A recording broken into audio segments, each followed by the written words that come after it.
Muchísimas gracias. Es momento de continuar con las entrevistas y estamos en presencia a través de Zoom con la ministra de la Presidencia, Marianela Prada, nos acompaña en este momento, está conectada ya con nosotros para hablar justamente del discurso que hemos tenido ayer del presidente Luis Arce y claro, cómo este ha sido recibido en realidad por el ala de vista de su propio partido con bloqueos, con un perjuicio al país, donde Cochabamba verdaderamente ha quedado completamente aislada del comercio, completamente aislada tanto en su carretera occidental como en su carretera oriental, perjudicando también, por supuesto, el tráfico del comercio nacional. ¿Cómo está, ministra? Bienvenida a RTV Informa. Buenos días, Jorge Luis, y saludar a través de RTP a todo nuestro querido pueblo de Bolivia. Bien, a ver, ayer el Día del Estado Plurinacional, justamente un día que se conmemora la creación de esta nueva visión de país que se lleva adelante desde el ingreso del movimiento al socialismo al poder, cuando entonces estaba el presidente Evo Morales. Hoy un panorama completamente diferente en el que el propio partido parece haberse fragmentado en dos facciones, en la que los radicales, a la cabeza de Evo Morales, han recibido esta fecha con bloqueos y con perjuicio al país. Lamentamos mucho que se haya impulsado este tipo de medidas por ambiciones políticas, por intereses personales, por ambiciones desmedidas de poder de lo cual es totalmente consciente la población. Mire usted, por un lado, o sea, estos dobles discursos que se están convirtiendo en recurrentes de decir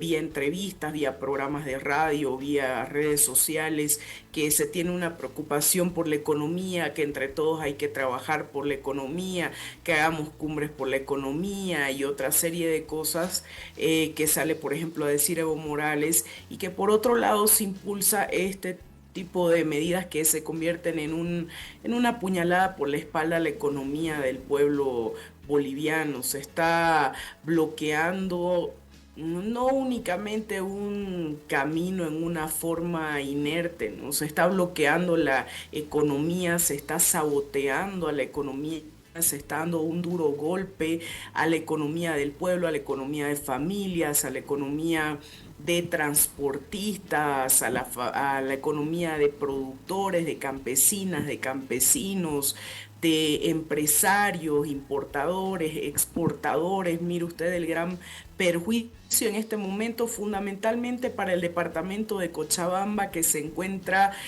totalmente asfixiado a nivel económico, con grandes pérdidas, y no únicamente hablo de temas materiales, las consecuencias que esto tiene para la economía y el vivir bien de muchas de las familias, pero además lo que está pasando en lugares como en Parotani, donde también se ha puesto en riesgo la propia vida de la población y hay intereses, lamentablemente, como le digo, por ambiciones políticas detrás de esto, de generar no solo inestabilidad, sino convulsión, enfrentamiento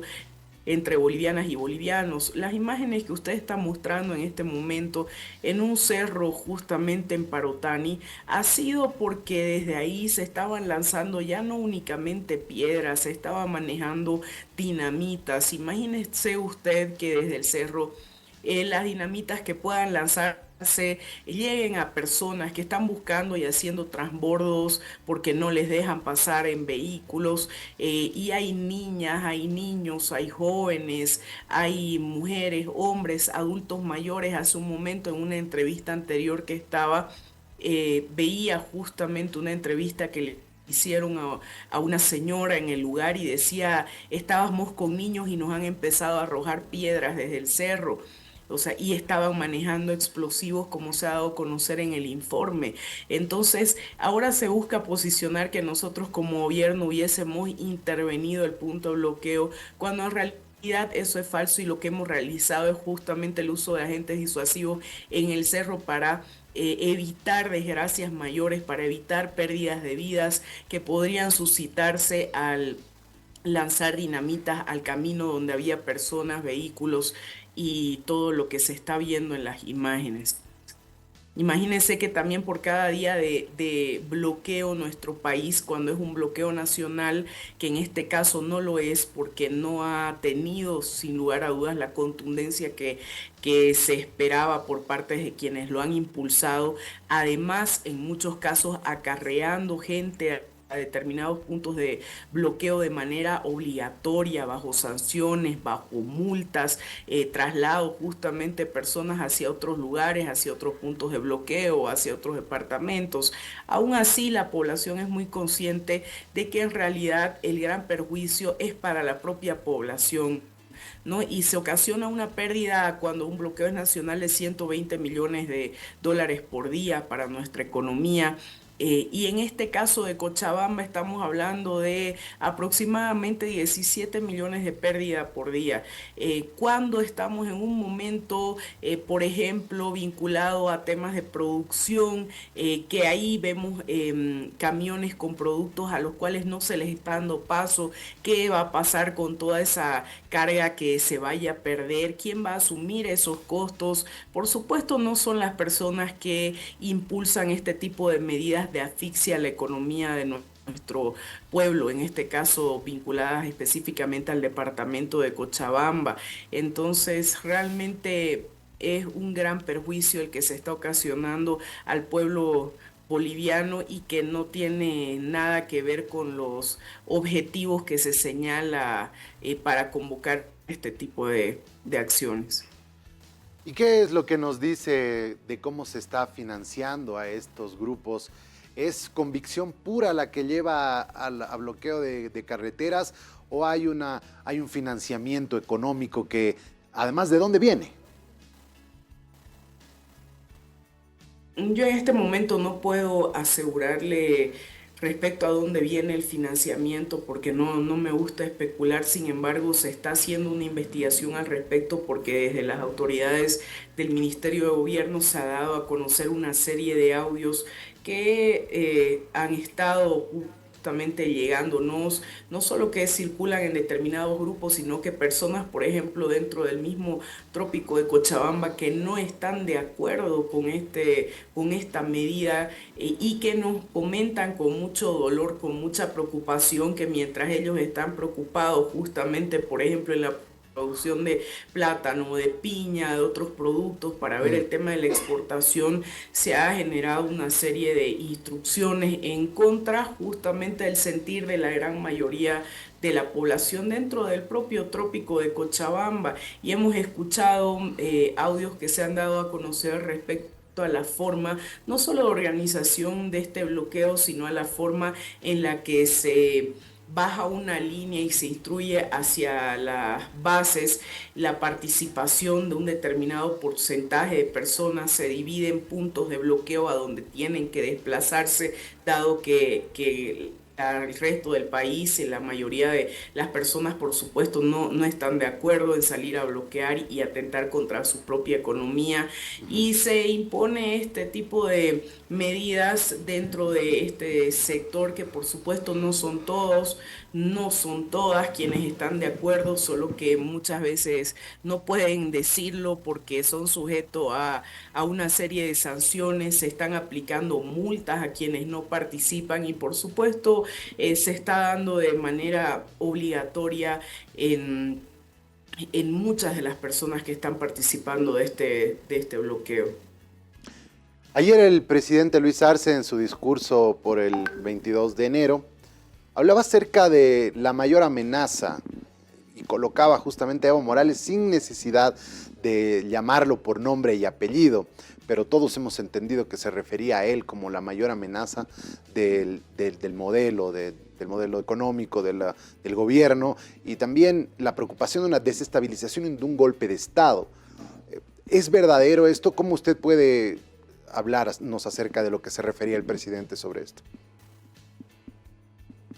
Yo hace un tiempo, Jorge Luis, ya empecé a denunciar lo que había, cuál era realmente el plan negro más allá de lo que se nos haya intentado sindicar desde un inicio con mentiras como gobierno. Lo que se estaba buscando gestar de... con el único objetivo de imponer una candidatura única, de imponer este tema de una reelección definida, sin hacer ningún tipo de reflexión ni autocrítica con relación a errores que se cometieron en el pasado y que por supuesto deberían ser asimilados y rectificados para no volver a cometernos y volver a llevar a la población hacia escenarios de enfrentamiento y de conflictividad social. Nosotros en reuniones privadas que en ese entonces sosteníamos con nuestro presidente Evo Morales, dirigentes de las organizaciones sociales, presidentes de Cámara, en ese espacio nuestro presidente Lucho dijo en su momento, esto le hablo a inicios aproximadamente del año 2022, que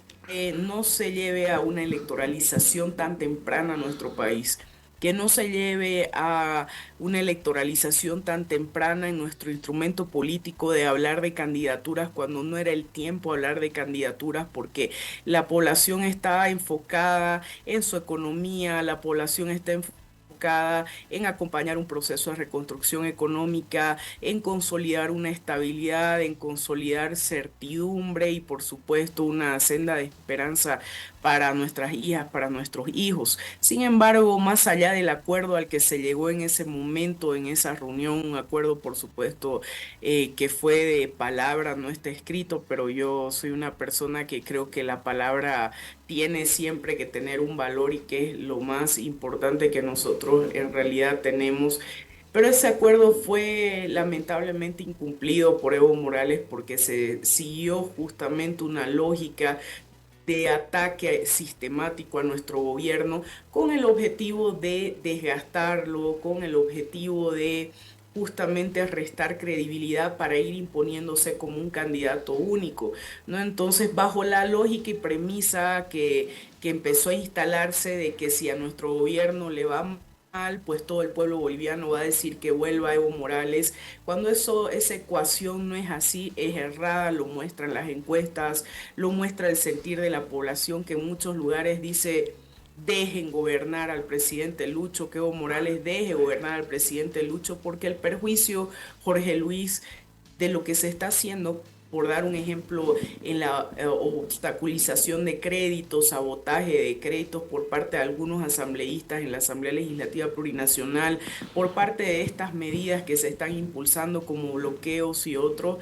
no es únicamente al presidente Lucho. El mayor perjuicio se le ocasiona a la población, a las familias bolivianas, a municipios, a departamentos. Entonces, que lo que sucede aquí es que Evo Morales ha pasado a ser el principal opositor, sin lugar a dudas, de nuestro gobierno y eso está siendo instrumentalizado por la oposición tradicional que ya prácticamente ha sido desbandada en su trabajo porque ese rol lo cumple de manera perfecta Evo Morales, con creces en realidad está cumpliendo ese rol que se le está siendo asignado de atacar a un gobierno que es un gobierno del pueblo, que es un gobierno de las organizaciones sociales y esto tiene una sencilla explicación que el pueblo también la conoce porque el pueblo no es tonto, no se puede subestimar la capacidad de entendimiento del pueblo, que no solamente es con miras a la imposición de una candidatura única en el MAS y PCP, sino porque Evo Morales ha pasado a ver como un adversario político al presidente Lucho y bajo su lógica, un adversario político tienes que ser aniquilado. Entonces tiene que justamente él a verlo como su principal contrincante en este momento, de acuerdo a lo que muestran las propias encuestas. Lo que busca es justamente un ataque y desprestigio sistemático para acabar con la imagen del presidente, de nuestro gobierno y que el camino para volver al poder se le allane, ¿no? Sin embargo, la Ujú. población rechaza eso y ve, por supuesto, y se da perfectamente cuenta de estas ambiciones desmedidas de retornar al poder a como dé lugar, aún perjudicando al propio pueblo, ¿no? Entonces se habla tanto del pueblo, se habla tanto de los intereses del pueblo, se habla tanto de la economía del pueblo, pero por otro lado se lleva adelante acciones pensando en una única persona. Bolivia no tiene dueños, nuestro proceso de cambio es un patrimonio del pueblo y nuestro instrumento político tampoco tiene un dueño. Sobre el rótulo de la nueva derecha, ¿cómo podemos tratar de entender este nuevo rótulo que le ha puesto el presidente a esta facción de Evo Morales? Teniendo en cuenta que si lo colocamos en el espectro político a Morales, el lugar donde más podría estar es en una izquierda radical de los años 80. ¿Por qué se le llama neoderecha a Evo Morales? Hace un momento justamente Jorge Luis, algo referido a esa pregunta que es muy importante abordarla porque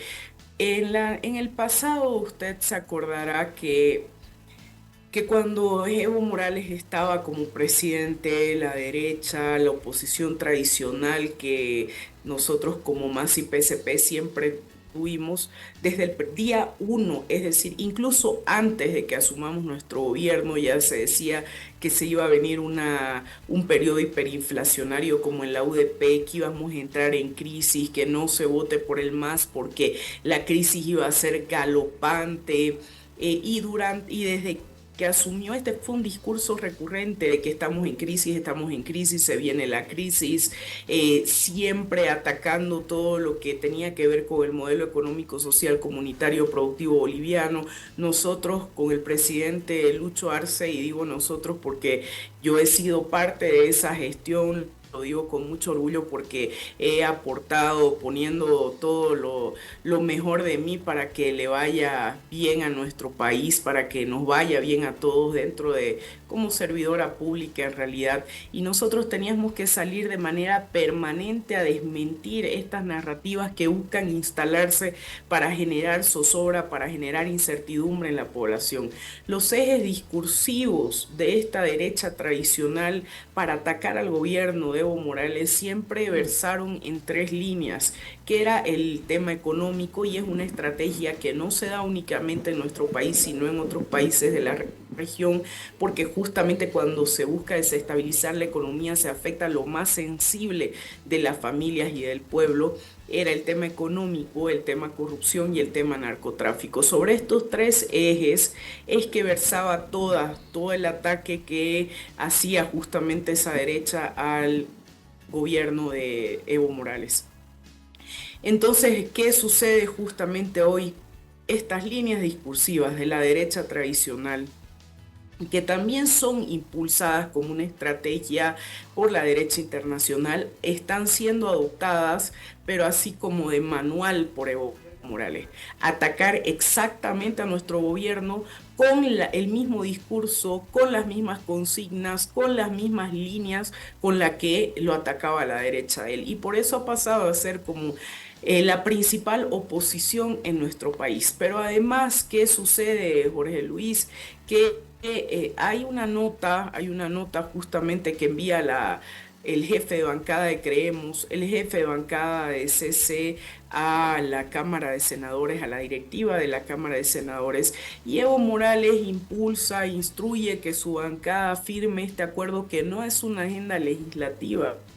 No es una agenda legislativa, no hay que aquí engañar a la población, porque en esa nota se dice claramente que ese es el programa que tiene CC y Creemos, que además es un programa político, y que para dar el apoyo, los votos que se requeriría en Senado, tendría que suscribirse eso. Y eso es lo que sucede, se suscribe exactamente tal cual. Entonces, ¿qué estamos hablando ahí? ¿De qué pacto? ¿Quién está traicionando realmente los intereses del pueblo? Evo Morales se llena la boca hablando justamente del pueblo y su preocupación por la democracia, su preocupación por la economía,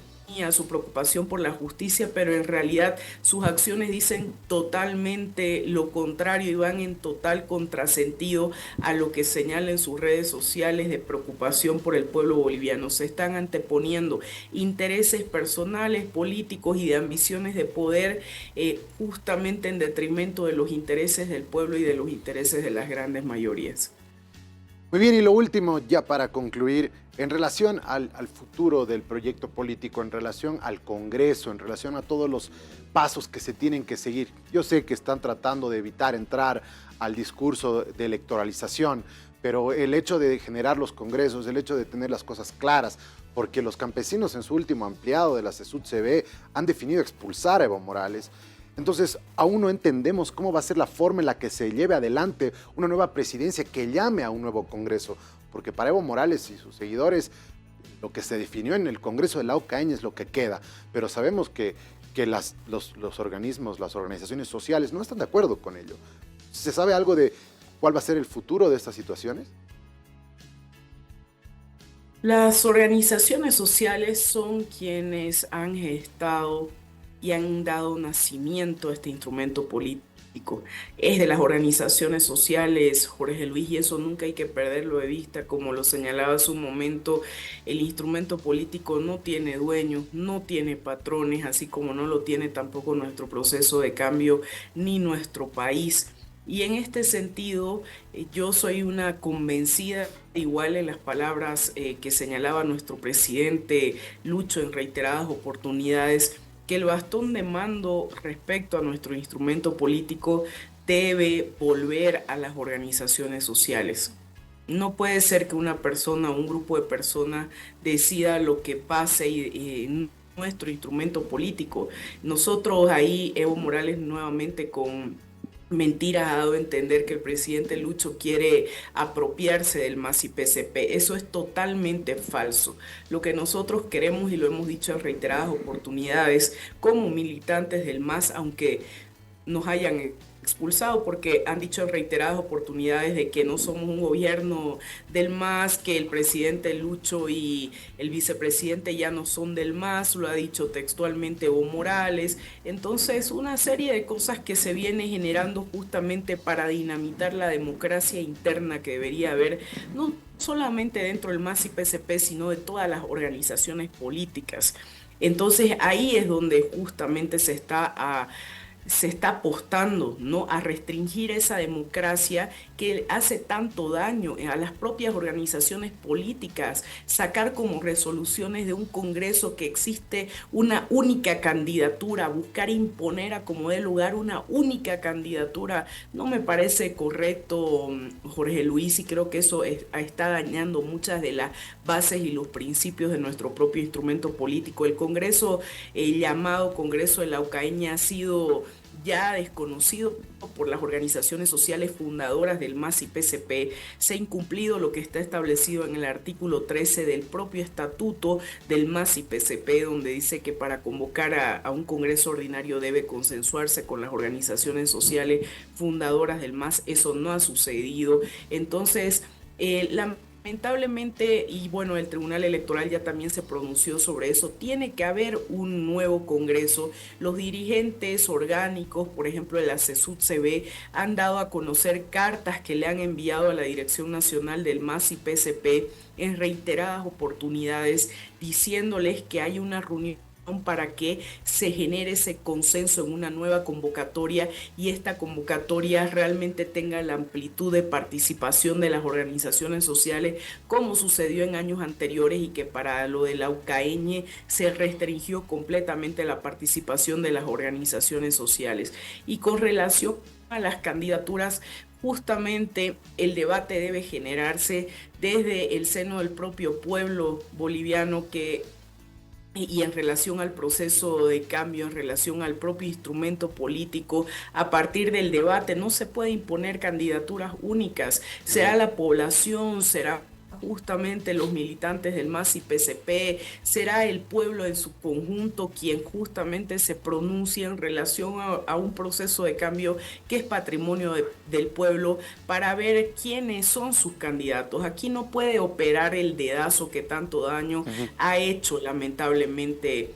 dentro de nuestro instrumento político y ha llevado a cometer una serie de errores. Tiene que haber una autocrítica, tiene que haber una reflexión. Si lo que buscamos es la continuidad del proceso, será el pueblo el que señale justamente cuál es el mejor candidato para llegar a obtener una victoria en las próximas elecciones como MAS y PCP, y dar continuidad a un proyecto político que no es de una persona ni de un grupo, lo reitero, sino que es del propio pueblo.